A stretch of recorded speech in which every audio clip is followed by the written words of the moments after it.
Good afternoon, everybody. Jennifer Schaus here, coming to you live today from Washington, D.C. Thank you for joining us in our Webinar Wednesday series. And in 2022, as you know, we're covering the FAR supplements. Today's session is complimentary, and as I noted, it's recorded. You can find this recording later today, as well as over 500 government contracting webinars on our YouTube channel. They're also posted on our website, and we do provide sponsorship opportunities. You probably found out about today's webinar through our newsletter, which now reaches 23,000 federal contractors. We do offer advertising options there. This series in 2022 on Wednesdays covers the FAR supplements. Obviously, it's Wednesdays at 12 o'clock Eastern. Our speakers are subject matter experts, government contracts attorneys, and occasionally we have, I think, an accountant or a consultant covering the topic. A quick blurb about us. We are based in downtown DC and provide consulting services for established government contractors. We work with product, service, and software firms, primarily helping them with GSA schedules. We do provide other services that you can see here on the slide. You can hop over to our website and take a look at our services. We do have a special webinar coming up tomorrow at 12 o'clock. It's in our COVID contracting webinar series. Obviously, the title here is in your right-hand corner, what federal contractors need to know about COVID mandates. We will actually go into some state and local requirements as well. And that's complimentary. The registration link is in your lower left-hand corner. You'll get a copy of the slides so you can click on the link if you are interested in registering for that. We've also are bringing back our in-person networking events. After 15 years of networking events at the Kennedy Center, obviously they went on hiatus in 2020, and we are back at the end of this month, Monday, March 28th, 2 hours of networking on the top floor of the Kennedy Center. The link at the bottom will take you to attendee and sponsor tickets. Again, you'll get the copy of the slides, so you can click on that link if you're interested in registering. It's also on our website under the section called Events. Okay, so as I mentioned, on Wednesdays, we cover the FAR supplements, and we are now a portion of the way, almost a third of the way through the series. Today, we're covering the special ops. You see the series goes through August 24th, and we finish it out with the Veterans Affairs. What happens then on Fridays is we cover the corresponding playbook. So on this Friday on the 18th at 12 o'clock, there's a complimentary webinar. We do it in partnership with our friends over at FedMine, who are data aggregators of government information. And so they'll talk about business opportunities, contracting trends over the last couple of years, how small business contracts have played out within that department or agency. Again, those are complimentary and recorded. You can find the link to register on our website under the section called Playbooks. Okay, we want to thank our sponsors. First and foremost, the Virginia PTAC. They've been a great partner and a great friend to us in webinars and events over the last several years. The Virginia PTAC at George Mason University offers free one-on-one counseling to firms in Virginia on federal, state, and local procurement topics. Online resources and group trainings are free with no restriction on business location. If you're interested in learning more, please use the links provided to explore what the PTAC can offer. And the PTAC, again, is Procurement Technical Assistance Center. We also want to thank the Federal Business Council. The FBC creates and manages virtual and in-person meetings and events to connect appropriate industry and government thought leaders, product providers, and solutions with government programs that use them. FBC works within mission-specific programs for a variety of agencies to connect government and industry in the form of in-person and virtual conferences, training events, policy dialogue, and outreach.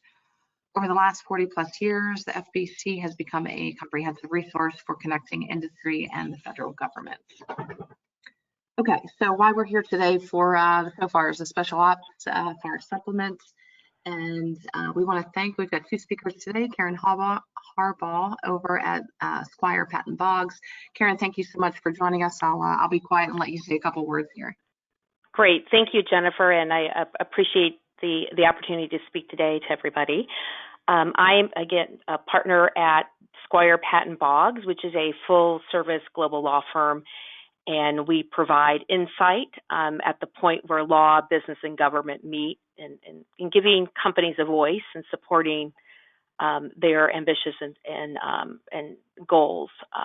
We have a multidisciplinary team of over 1,500 lawyers in 45 offices across 20 countries, and we provide both expertise and invaluable connections on the ground, and provide both, seamless service both at locally and globally. And in particular, I provide and have been in the area of practice of U.S. government contracts law for over 20 years, and I guide and counsel companies in the defense industry, government services, cybersecurity, and high tech, both foreign and domestic clients, both at the federal, state, and local levels, and advise on all sort of life cycle on a government procurement, and guide on the federal acquisition regulation, the DoD FAR supplement, as well as SOFARs and other agency supplements.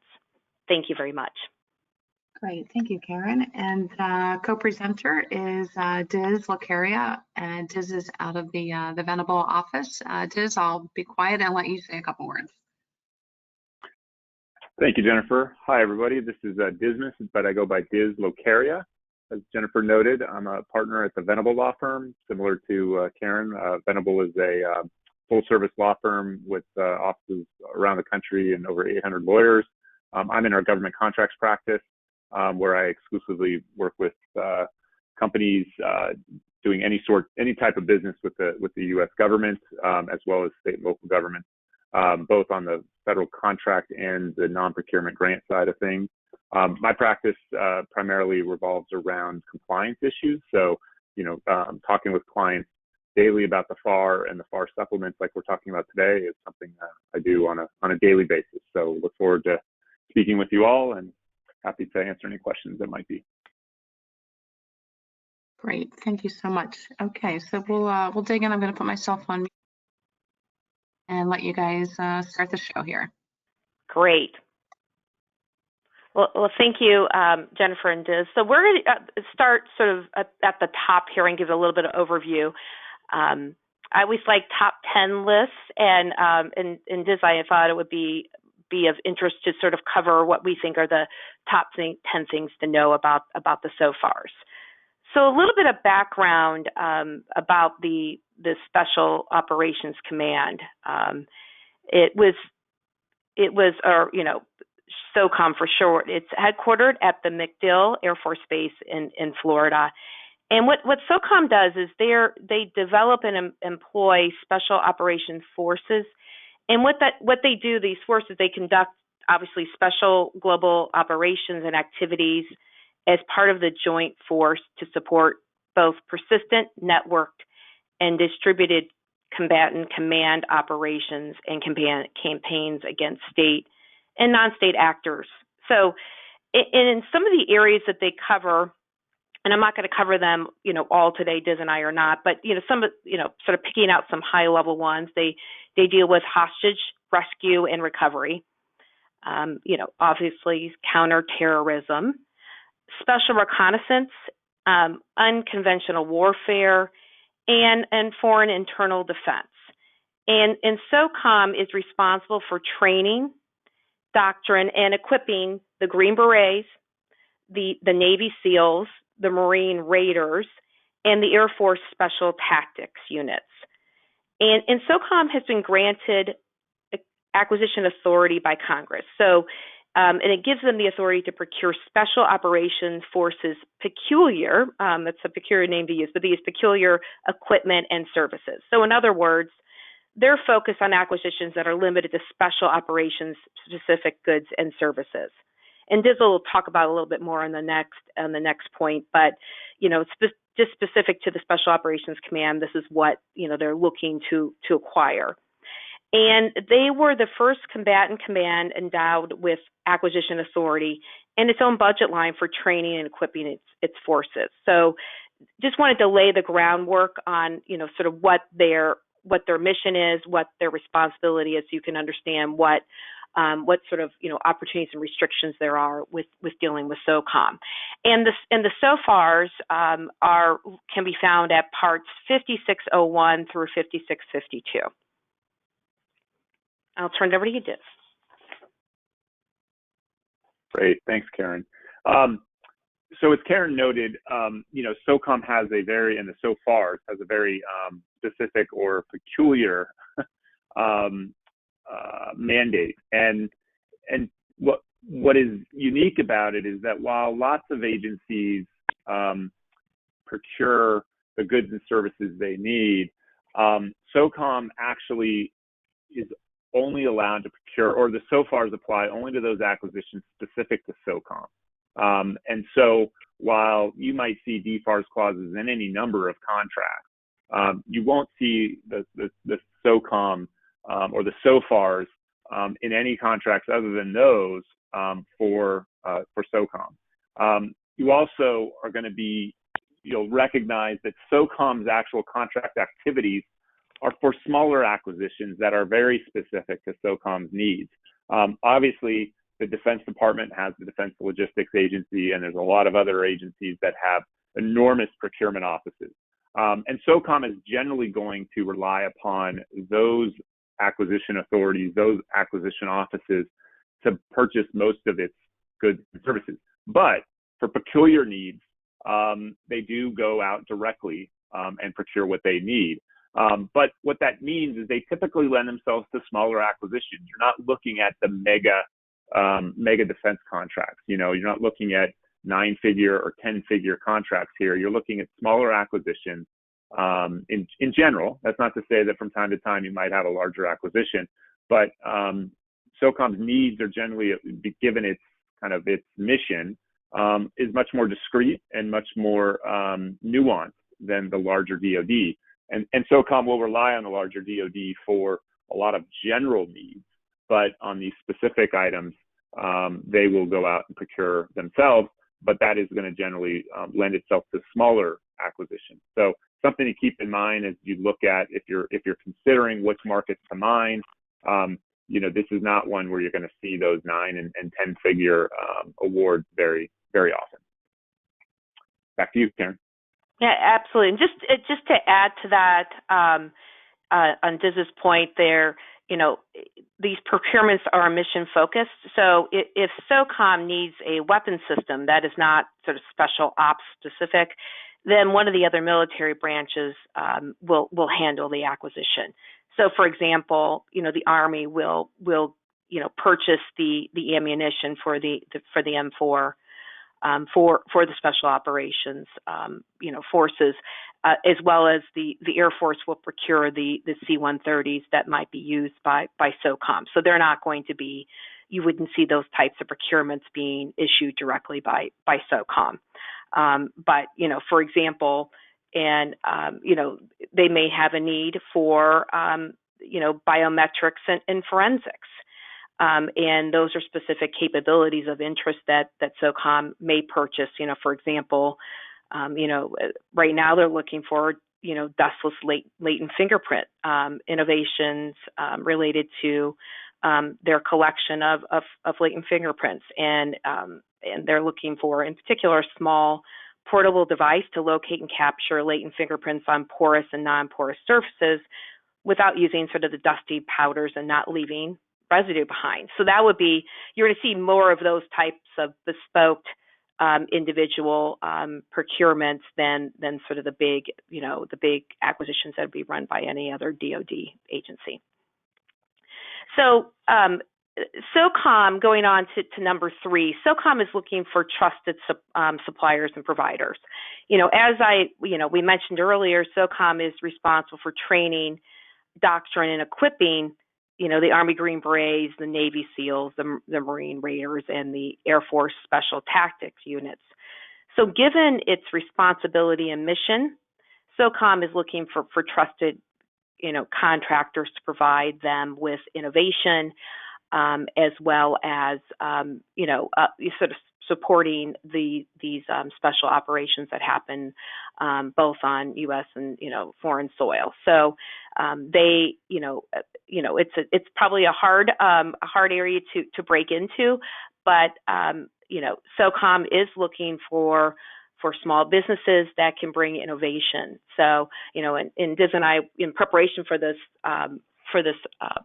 webinar, did talk about, well, there might be opportunities to become a subcontractor to a larger prime contractor that has been doing business with SOCOM, because SOCOM does have a commitment and purchases more than what the sort of minimum small business requirements are that are dictated by Congress. So there are opportunities to become a trusted supplier and provider, but there might be an opportunity through a large business as a subcontractor. And back over to you, Diz. Thanks, Karen. So moving to point number 4, which parlays off of number 3, which is kind of the mission-focused nature of what SOCOM's looking for. And Karen's absolutely right about trusted suppliers.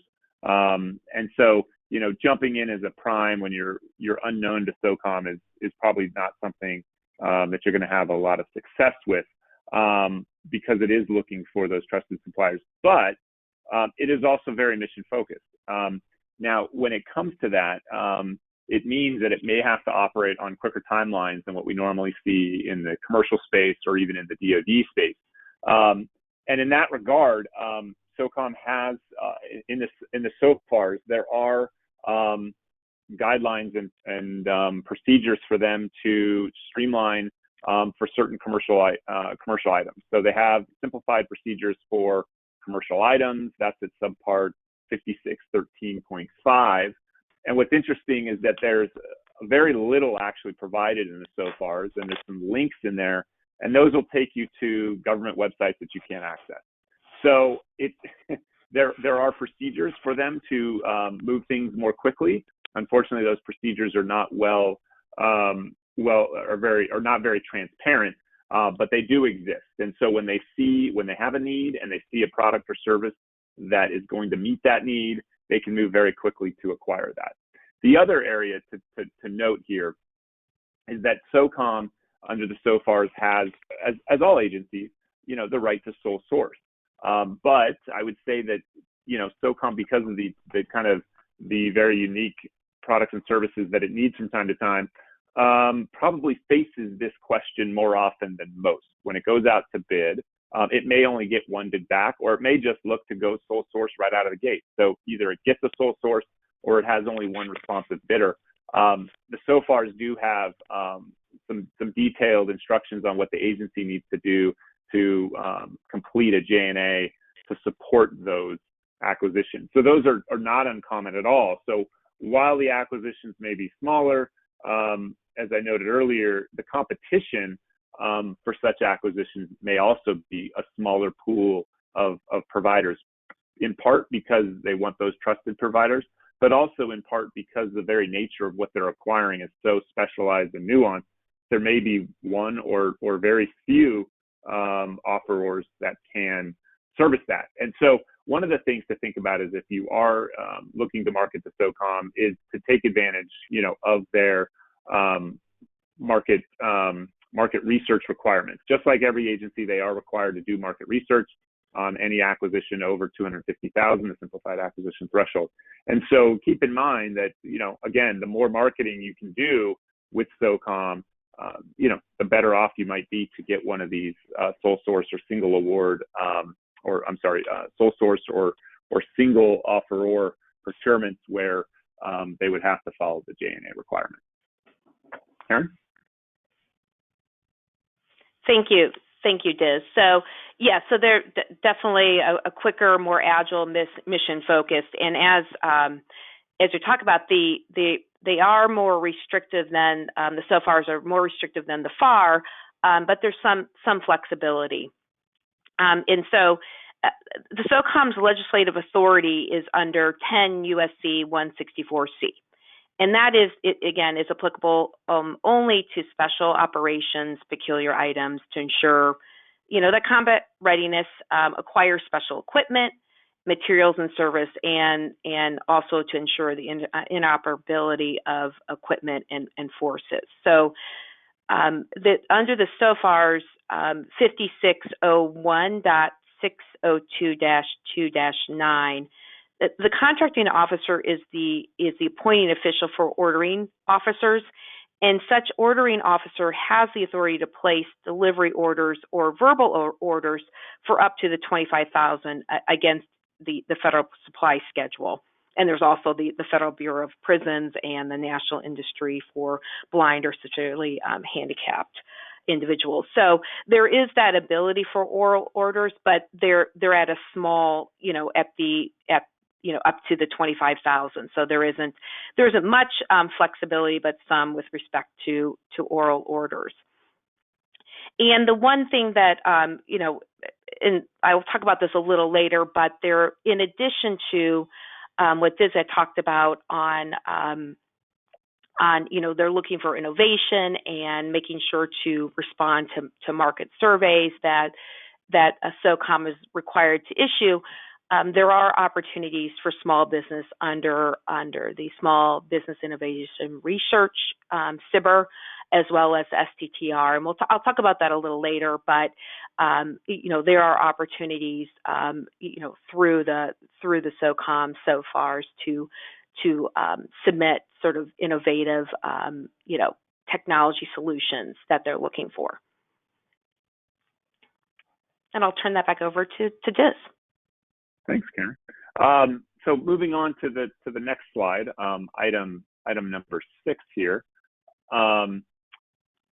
commercial products, with a question.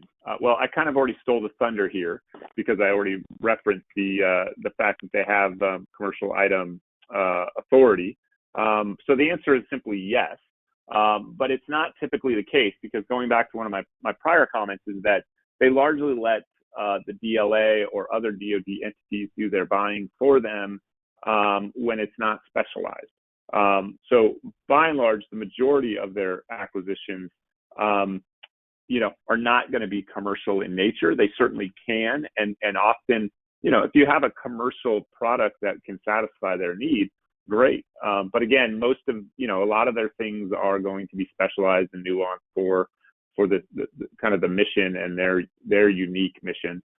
So while commercial products, and I noted that they have commercial acquisition authority, it is not typically the norm, but something that they can do. And one thing I'll add to that is that the SOFAR specifically provides with respect to BPAs a limit of 35,000 on orders under decentralized BPAs.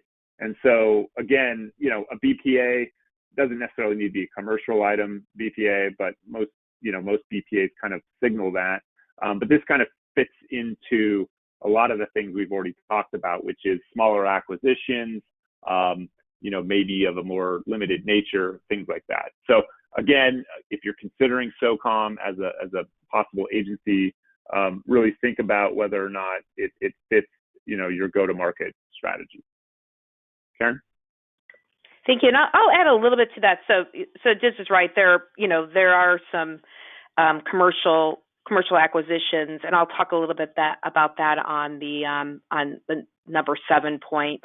But when you're, sort of what they're looking from a capability of interest, if you go, sort of review some of their RFPs and other, market surveys and research, they're specifically focused to what their forces need.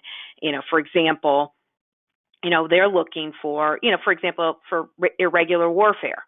They're looking for the ability to detect significant cultural shifts and using analytical tools that can provide that ability to see the change in cultural behaviors and beliefs over time. And so those are, and that would provide a warning of future conflicts, a conflict area. So, maybe you do have a data analytical tool that can mine data, but, it might have to be adjusted for the particular mission requirement. So, it could be like a commercial, but needs to be maybe modified for purposes of what their mission is. And so just those are, you know, you have to sort of think through that lens and see how maybe your current technology could be used in those ways. But going into GSA schedule and government-wide acquisition contracts, or GWACs, they do make purchases on GSA schedule and other GWACs. So there are opportunities there if you have a GSA schedule contract to be able to do that. So, you know, in particular, SOCOM does purchase off the GSA Alliant large business and small business government-wide acquisition contract. And also SOCOM does purchase through the Department of the Army's Computer Hardware Enterprise Software and Solutions, or CHESS, Information Technology Enterprise Solutions 3 services, the ITES 3S, and that is, you know, a government-wide IDIQ contract. And the government is also, SOCOM purchases through the Army's Responsive Strategic Sourcing for services, so that's another, you know, multiple award IDIQ contract. And so, you know, there are, you know, if you're a schedule holder, be aware of, you know, things that are put on eBuy that you might be able to submit a response to. And, you know, just for example, the U.S. Army Special Operations Command. So there's different sort of commands in each of the military branches, you know, through SOCOM, and they do not only look for opportunities and submit opportunities through eBuy for contractors, but they also just, you know, publish negotiated, opportunities through SAM.gov. And so those are things where, you know, you can watch and be able to submit and not, or to be sort of a approved supplier through a GSA schedule contract. And just sort of some sample procurements that went through, for example, the GSA Alliant, there was an award for Special Operations Forces Acquisition Technology and Logistics. And that was to provide both enterprise operations and maintenance support services to that logistics command within SOCOM. And then just recently, SOCOM did award 46 company spots on a SOCOM domestic international enterprise requirement. So these are sort of, you know, IDIQ, GWACs, and providing, you know, anything from engineering training, education, program management, professional and technical requirements. So there are some, you know, sort of GWAC or GSA opportunities for contractors. And back over to you, Diz. Thanks, Karen. So as Karen noted, there's a number of different vehicles out there that SOCOM will buy under. And we talked about also a couple times about the commercial item authority. And so the question is, and here on point 8, is whether a clearance is required. You know, bottom line is it's not. They certainly can buy from people without clearances. But as Karen noted earlier, you know, it is a small acquisition office, a small community that they look for contractors. And your ability, I think, to progress within that agency is going to be limited by your ability to obtain a clearance. So you may not need a clearance for any individual procurement, but if you're hoping to, you know, make SOCOM a long-term customer for various products, whether they be commercial or not, you want to at least be in a position to where you could obtain a clearance if one is necessary. So the bottom line is, to get into the market, you don't need that clearance, and you may never need it if you're solely selling to SOCOM through your schedule or one of these other GWACs. But you know, depending on the kind of sensitive nature of what you are selling them and where they're having it delivered and all those different things, the clearance may ultimately be required because you know, the oddest things I think come up sometimes, and here's where I'm going to share one of my war stories, is that you know, there was a lot of hubbub a couple years ago about Fitbit selling its product. I don't think it was to SOCOM, but they were selling Fitbit watches, right, to Army personnel. And the issue was that obviously a commercial product. I don't believe there was any need to militarize it at all, but they wanted to give the servicemen, the ability to track their heart, make sure they're getting enough sleep, all that type of stuff. But what it also does is it indicates where people are located. And, something as simple as the Fitbit, which has GPS, accessibility, it was apparent to people where troops were located. And that's obviously classified in nature, how your troops are deployed. So there are things in the commercial sector that could have implications that require clearance. So the long and short is, if you want to be one of those trusted suppliers, you may not need a clearance out of the gate, but it is something you want to make sure your organization is structurally set up to be able to obtain that down the road, should that become a requirement. Karen? Yeah, and just very good points on that. While may not be a clearance requirement, in order to be able to do certain work and be able to become really a trusted supplier, it's likely going to be necessary to get a clearance. And of course, you have to be able to support the need for the clearance, and likely you'll be able to do that. It could take a long time to get it, but yes, that's something that they can be able to sponsor you to get the clearance. And I did know, and there is, I don't know how many small businesses are listening and on the discussion today, but SOCOM does hold regular small business roundtables and invite small businesses and, all different types of small business to come in and speak. But they're, in particular with respect to security clearance, there's SOCOM has been listening to industry and deciding whether everybody really needs to have a top secret SCI clearance to do the work. And what SOCOM is saying is that they believe that most work on procurements doesn't require work to be at the classification level, and that firms should be allowed to hire individuals without a clearance to start work, at least until their clearance can be processed and go through the investigated nature of before the actual clearance is issued. And so SOCOM is listening and understanding that, but so to the extent that they can sort of declassify work, that's not necessarily to be classified. They're trying to do that, but at the end of the day, there's just some things that could never be, a sort of unclassified work for contractors to do. So it's something that, if you are considering, to start the process and engage with SOCOM to decide what opportunities there are and, how to get the clearance sponsored and through.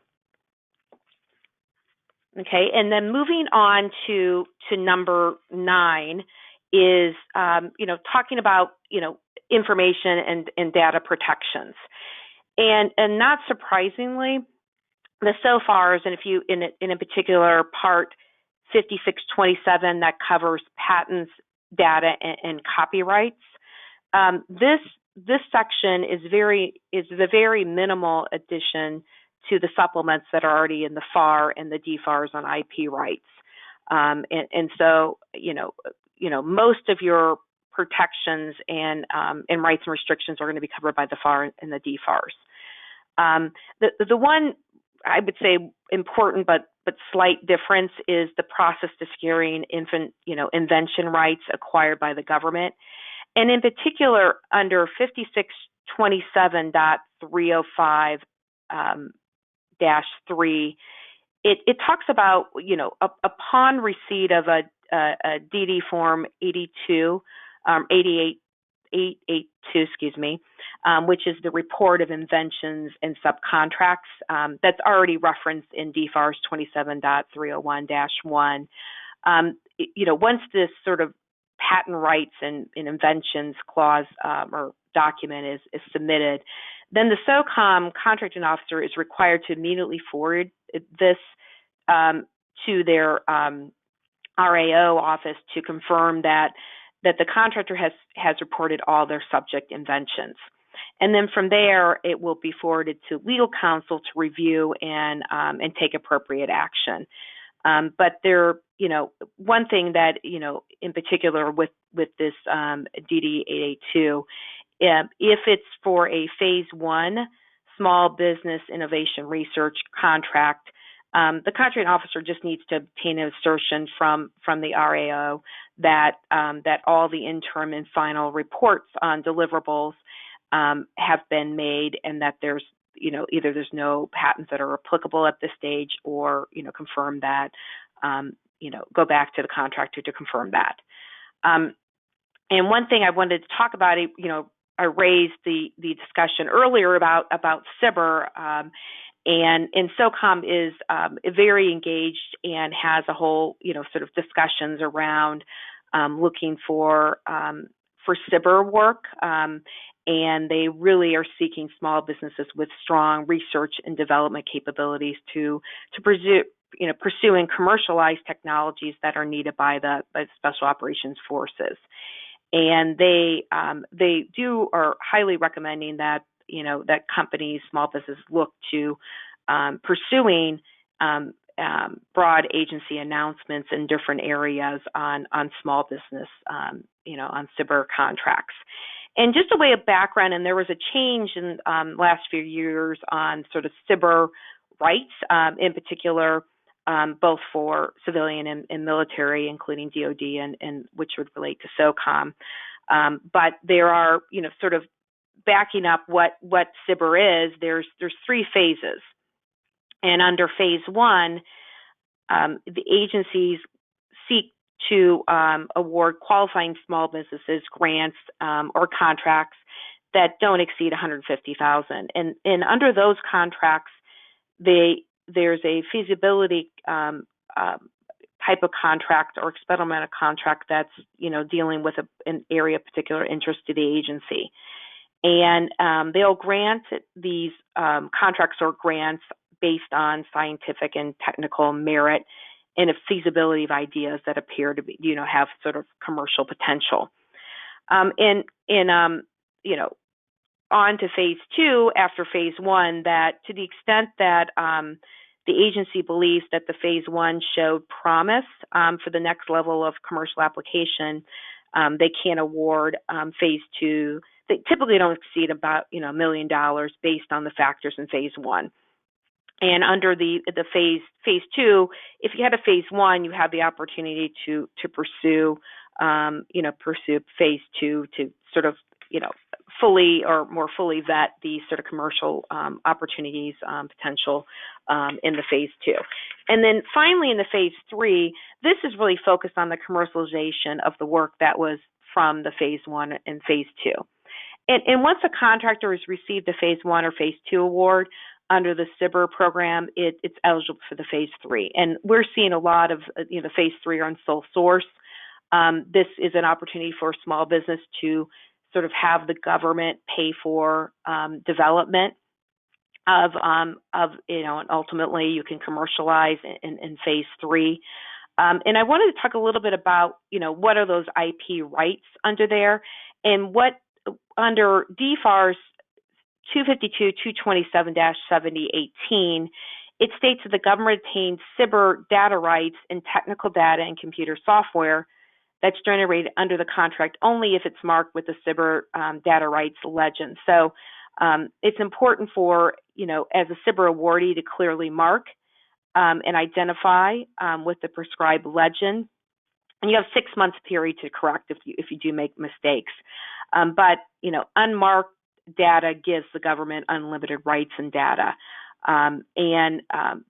But instead on this, it gives the government just very limited rights, and it's limited for a 20-year period. So, and that change was made in May of 2019 when SBA issued a new CBIR clause, which basically implemented a 20-year protection period that begins on the date of each new award. And like I said, SOCOM welcomes opportunities for companies to virtually, I don't know if they've gone to in-person again, but pitch any company's cutting edge ideas. And during they have a Tech Tuesday session where you can pitch. But again, be careful, make sure you properly protect any ideas that you come to with the government on these Tech Tuesdays. And back over to you, Div. Thank you. Thanks, Karen. So I think we spent the first 9 points here talking about a lot of the great things that you can do with SOCOM and how to market to them and get more information and how they work and operate under the SOFARs. But the last point we want to hear is kind of more of a, the unfortunate part, but Karen and I are lawyers, so we always have to point out the good and the bad. And so here with respect to disputes. So SOCOM is, again, a very tight-knit industry, a very tight-knit group of contractors, a small acquisition authority or office.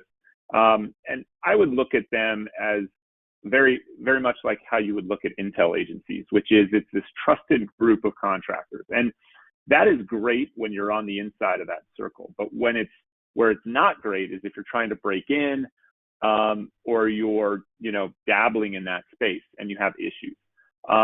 Because at the end of the day, while the government is supposed to do certain things by the book and everything, we all know that the government can play favorites at times, both in awards and in how they handle contractors. And so when it comes to disputes of any variety, and that includes protests, even terminations and things like that, you need to be very careful in dealing with SOCOM if you want them to be a repeat customer, because they do want trusted providers. And when they need trusted providers, that means they don't want people that are going to call them out potentially on issues. And so what we've seen is there's very little record of protests out there. There's some reported decisions, but not as many as you see with DoD generally, as many as you see with GSA and all the other agencies that are out there.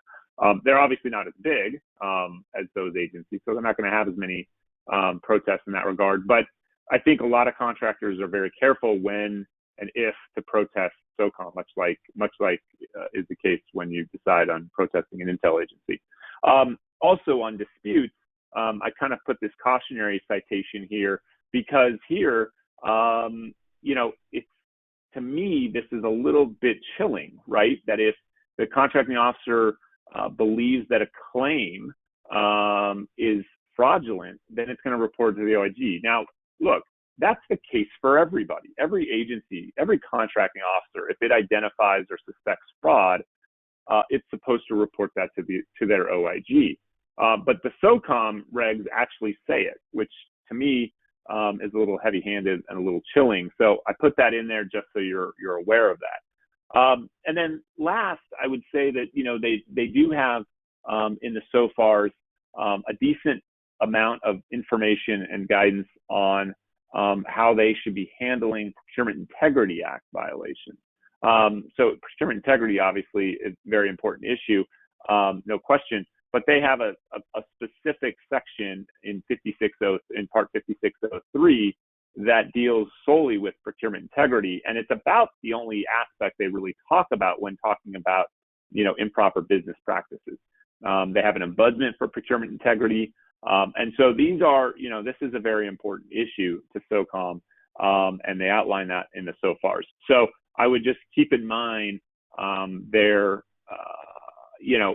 they're not one to be trifled with. And if you spend a lot of time disputing with them, you may end up, not having a lot of business with them because, again, that trusted kind of provider aspect of this type of agency. Karen, any last thoughts?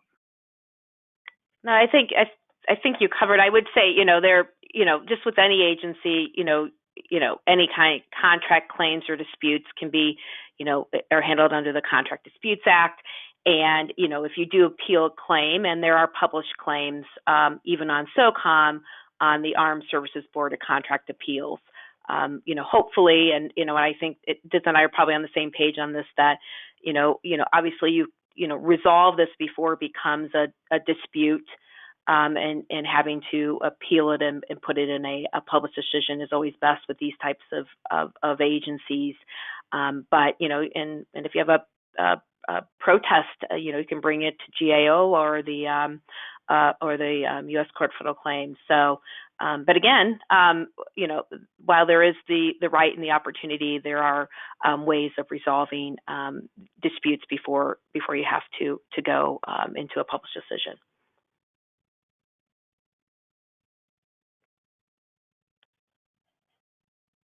Great, thank you guys for a fantastic presentation. Any last thoughts from you, Karen, and then Diz will pop over to you. No, just thank you very much for the opportunity. Super, thank you. Yeah, and it was great information. And Diz?